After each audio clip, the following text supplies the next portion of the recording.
தட்டை, சீடை, முறுக்கு, ரிப்பன் போகடா, அதிரசம், என்ன வேணாலும் செய்யுங்க. ஒரே ஒரு 5 லிட்டர் இதய மந்த்ரா. வணக்கம் தினமலர் நேயர்களே, உலகம் இன்று நிகழ்ச்சிக்கு உங்களை வரவேற்கின்றோம்.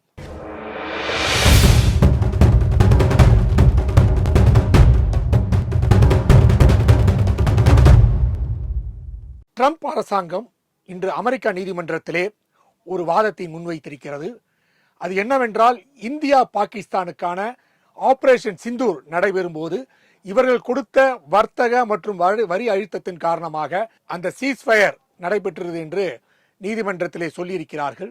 ஆனால் நீதிமன்றத்திலே வரி அழுத்தம் மற்றும் நீக்கத்திற்கான விஷயங்களை அதிபர் தலையிட முடியாது என்று நீதிமன்றம் சொல்லியிருக்கிறது. இந்த சூழ்நிலையிலே கிட்டத்தட்ட 100 மணி நேரம் நடைபெற்ற அந்த ஆபரேஷன் சிந்தூரில் நாங்கள் கொடுத்த அந்த அழுத்தத்தின் காரணமாக தான், வர்த்தகம் மற்றும் வரியின் அழுத்தத்தின் காரணமாக தான் இந்தியா பாகிஸ்தானுக்கு இடையே நடைபெற இருந்த போர் முற்றுப்புள்ளி வைக்கப்பட்டது என்ற வாதத்தை முன்வைத்திருக்கின்றார்கள். கிட்டத்தட்ட அந்த ஆபரேஷன் சிந்தூர் நிறுத்தப்பட்டதற்கு நாங்கள் தான், அமெரிக்கா தான் காரணம், அதுவும் குறிப்பாக ட்ரம்ப் தான் காரணம் என்ற விஷயங்கள் முன்வைக்கப்பட்டிருக்கிறது. ஆனால் இது அனைத்தையுமே அமெரிக்க நீதிமன்றம் மறுத்திருக்கின்றது.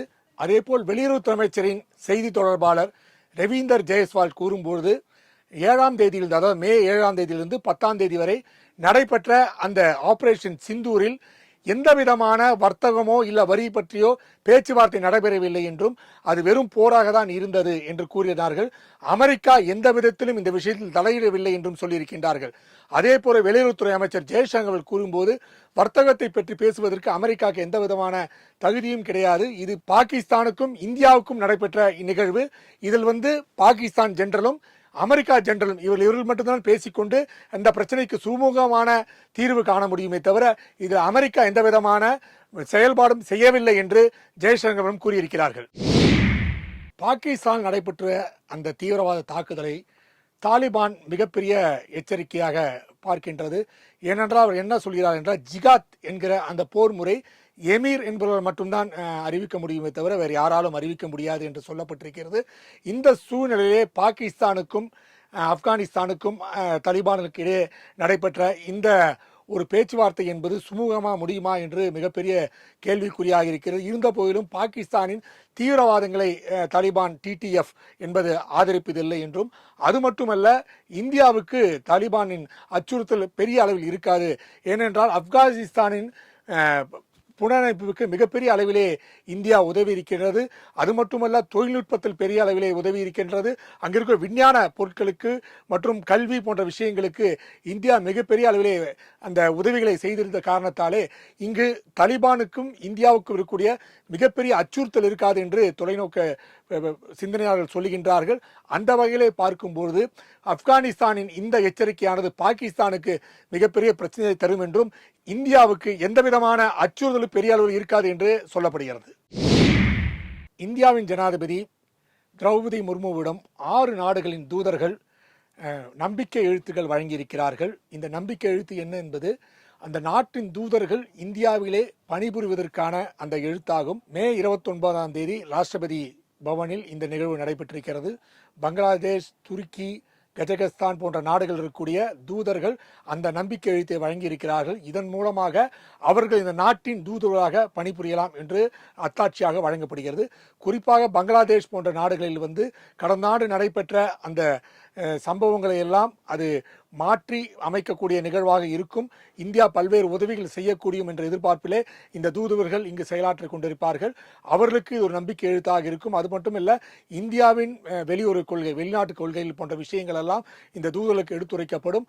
ஆகையால் இவர்கள் சிறப்பாக செயல்படுவதற்கு ஏதுவாக இந்த நிகழ்வு நடைபெற்றிருக்கிறது. 6 நாடுகள் தூதுவர்களும் இதில் கையெழுத்திட்டிருக்கின்றார்கள். இந்த சிறப்பான நிகழ்வு ராஷ்டிரபதி பவனில் நேற்று நடைபெற்றது.